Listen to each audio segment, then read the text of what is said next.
nggak jadi oke tuh bro. Kalau ketika margin call dibilang ntar margin call turun, nggak margin call ngaso nangis, kelihatan bro sekarang bro.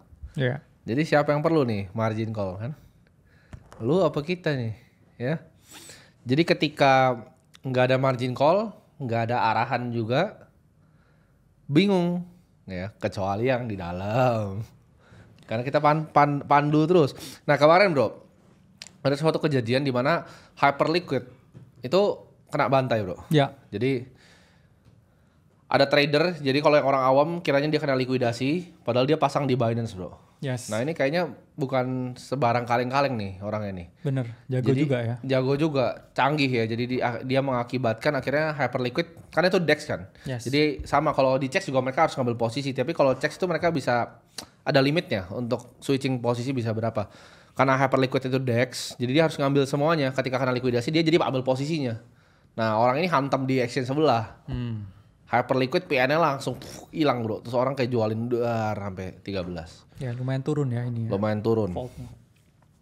Nah, tapi menurut lo apakah itu secara fundamental tuh merubah Hyperliquid atau enggak? Atau justru kan kemarin akhirnya diganti kan? Yes. Nah ini makanya sebenarnya gue dengan konsep-konsep DEX gue suka. Cuman kadang ada kayak certain trigger yang CEX tuh udah tahu tapi DEX ini masih tolol.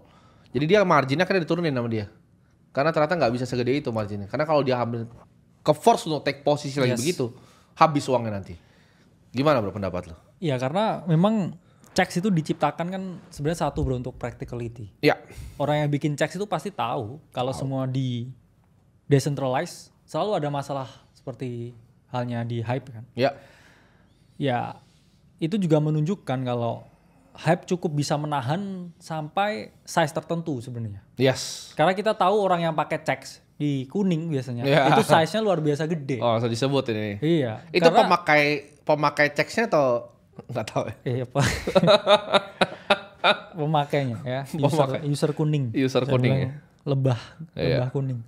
Karena lebah kuning udah sering di pressure test berkali-kali juga nggak pernah goyah juga ya bro. Iya. Dan kita bilang itu kayak benteng Satoshi lah ya, ya kuat banget. Iya. Dan memang saya bilang movement seperti yang ada di Hyperliquid ini mungkin menyebabkan ya owner dari lebah kuning ini sedikit mungkin ya bro, yang merasa ada anak kecil nih ngapain sih bikin resah, agak gelisah. Agak gelisah dan itulah resah. Kenapa Ya? pengen ini ya, pengen ngasih sedikit saya bilangnya pressure test. Enggak, sekolah. Ya sekolah, Ya, kasih sekolah. sekolah. Jadi di toel dikit. Ditoel dikit. Benar. Ya. Karena ya orang sekarang ini ya hype-nya udah mulai turun karena harganya turun. Orang udah mulai nge-call hype seperti di YDX sekarang. Ya. Bilangnya ya.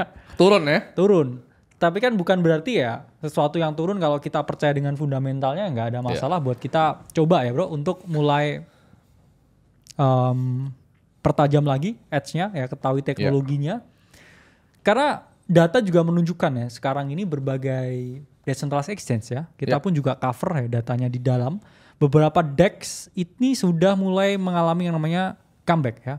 Kalau kita lihat DEX dari semua protokol ya, terutama kita ngomongin Q4 2024 lah ya.